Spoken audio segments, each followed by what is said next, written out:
2026년 1월 17일 토요일 매일 성경 묵상을 시작하겠습니다. 오늘 하나님의 말씀은 창세기 11장 26절로 30절의 말씀입니다. 창세기 11장 26절로 30절의 말씀입니다. 데라는 70세에 아브람과 나홀과 하란을 낳았더라. 데라의 족보는 이러하니라. 데라는 아브람과 나홀과 하란을 낳고 하란은 롯을 낳았으며 하란은 그 아비 데라보다 먼저 고향 갈대아인의 우르에서 죽었더라. 아브람과 나홀이 장가들었으니 아브람의 아내의 이름은 사레며 나홀의 아내의 이름은 밀가니 하란의 딸이요 하란은 밀가의 아버지이며 또 이스가의 아버지더라. 사레는 임신하지 못함으로 자식이 없었더라. 아멘. 오늘 큐티 본문이 되는 창세기 11장 10절부터 30절까지를 보면 크게 두 부분으로 나뉩니다. 셈의 족보와 데라의 족보입니다. 그리고 특이한 것은 데라의 가족의 이야기가 등장하는데 그곳에 우리가 익히 듣던 아브람, 즉 아브라함의 이야기가 시작됩니다.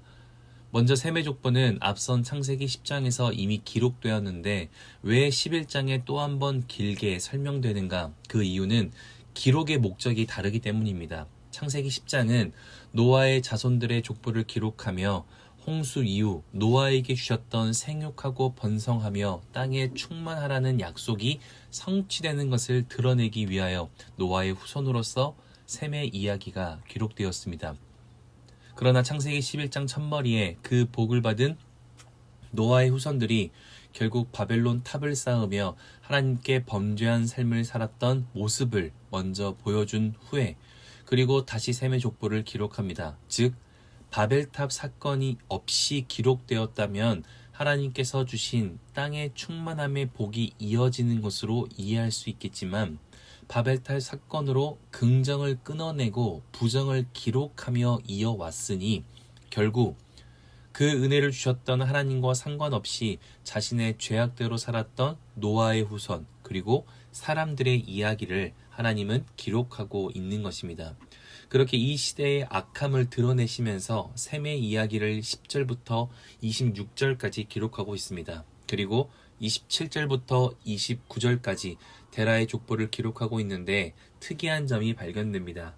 족보의 이야기를 보면 보통 누가 누구를 낳고 몇 세를 살다가 언제 죽었다는 패턴으로 그 족보의 이야기를 기록하는데 오늘 창세기 11장은 낳았다는 말만 가득하고 죽었다는 표현은 없습니다. 즉 창세기 11장의 기록은 바벨탑 사건을 통해 하나님 앞에서와 세상 앞에서 추악함을 드러냈던 그러한 인간의 인생이라 할지라도 하나님이 약속하신 땅의 충만함의 축복을 여전히 이어가고 계신다는 것을 우리에게 드러내고 있음을 기억하라는 것입니다.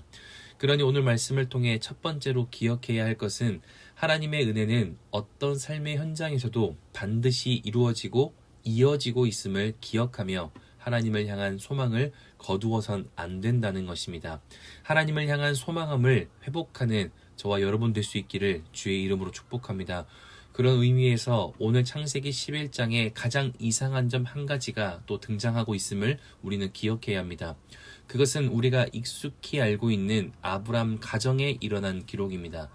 먼저 아브람의 아버지 데라의 족보는 이러합니다. 27절부터 보면 데라의 족보는 이러하니라.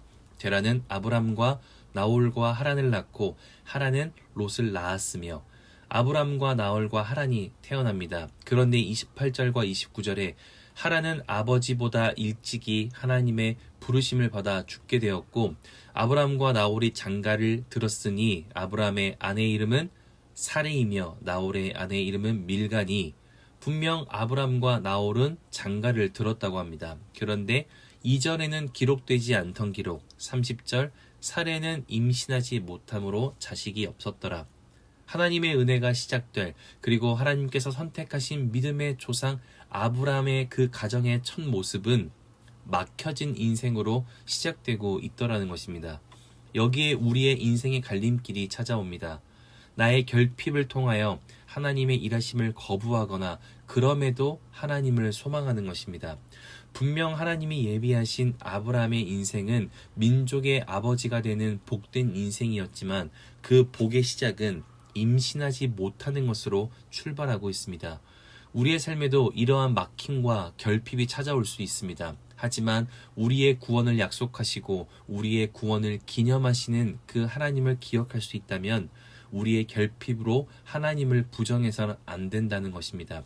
하나님이 준비하신 것은 우리의 구원이지 무너짐과 좌절이 아니라는 것입니다. 결국 아브람은 창세기 12장 1절과 2절에 여호와께서 아브람에게 이르시되 너는 너의 고향과 친척과 아버지의 집을 떠나 내가 내게 보여줄 땅으로 가라. 내가 너로 큰 민족으로 이루어 내게 복을 주어 내 이름을 창대하게 하리니 너는 복이 될지라. 자신의 인생에 찾아온 깊은 결핍 속에서도 하나님을 소망하는 결단과 그에 따른 삶을 통하여 결국 그 결핍을 뚫어내는 하나님의 능력을 이후의 인생에서 경험하게 되었습니다. 그러니 오늘 말씀을 기억할 수 있다면 우리는 이것을 확인해야 합니다. 나는 나의 결핍 속에서도 하나님의 일하심을 기대하고 있는가? 그리고 나는 하나님의 도우심을 기대하며 믿음의 실천을 나타내고 있는가? 아브람 이전의 사람들은 하나님의 축복을 가정을 통해 받았습니다. 어쩌면 자녀의 축복은 당연한 것이었습니다. 그러나 하필이면 아브람 자신의 차례에서 그 당연하게 여겨지는 그 축복이 끊어졌으니 얼마나 분하고 억울하겠습니까? 하지만 아브라함은 이후에 하나님이 고향을 버리고 가라 하실 때에도 어디인지는 모르나 그때마다 지시하시는 하나님의 방향을 따라 움직이는 결단을 하였습니다. 그 결단을 하기까지 그리고 그 결단을 실천하는 그 순간에도 마음에는 분노와 이해 안 됨과 하나님과 어울리지 않는 의심과 흔들림도 있었을 것입니다. 하지만 하나님의 일하심을 기억하고 도우심을 기억하며 오늘 할 수 있는 믿음의 모습을 보여주었습니다. 그리고 하나님의 복을 진짜로 경험하게 된 것이죠. 이처럼 하나님의 일하심과 그 놀라게 하시는 역사는 언제 찾아올지 모릅니다. 하지만 분명한 것은 우리의 믿음의 결단과 그에 따른 삶은 우리의 결핍을 뚫어내는 능력이 있다는 것입니다. 왜냐하면 하나님께서 그 믿음의 삶 위에 하나님의 일하심을 더하시기 때문입니다. 그러니 말씀을 기억할 수 있다면 하나님의 일하심을 소망할 수 있는 저와 여러분 될 수 있기를 바랍니다. 하나님의 도우심을 기대하며 믿음의 결단과 믿음의 실천을 나타낼 수 있길 바랍니다. 그 소망함과 결단과 그러한 삶을 통하여 반드시 아브라함의 축복과 같은 하나님의 놀라우심을 우리의 삶에 나타내 주실 것이라 믿습니다. 그렇게 오늘 하루가 하나님의 일하심을 또 한 번 외면하며 내 의지대로 사는 날이 아니라 하나님께 소망을 두고 그 소망함이 우리의 삶을 이끌어가는 하나님의 놀라움을 시작할 수 있는 복된 토요일 될 수 있기를 주님의 이름으로 축복합니다. 기도하겠습니다. 사랑이신 아버지 하나님, 오늘도 말씀으로 우리의 삶을 결단하게 하시니 감사합니다.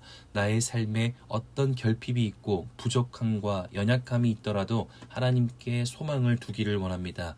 나의 인생에 반드시 하나님께서 찾아와 역사하시고 나를 위한 하나님의 일하심을 나타낼 것을 내가 믿으며 그렇게 또 한 번 의지하며 살아갈 수 있도록 우리에게 담대한 믿음과 확신의 믿음을 주시고 그 믿음이 우리의 삶을 또 한 번 살아내게 하시고 이겨내게 하시고 승리하게 하여 주시옵소서. 그렇게 인도하실 주님께 감사와 찬양을 올려드리며 이제는 우리 주 예수 그리스도의 은혜와 하나님의 사랑하심과 성령의 내주교통 역사하심이 나를 찾아온 결핍과 어둠에 집중하지 않고 하나님의 일하심에 집중하며 하나님을 향한 믿음의 모습을 실천하기로 또 한 번 결단하고 돌아가는 모든 하나님의 사람들 머리 위에 그리고 멀리 해외 군의 지방에 있는 가족들, 우리 교회 환우들과 우리 교회와 복중의 생명까지 이제로부터 영원토록 함께하옵시기를 간절히 축원하옵나이다.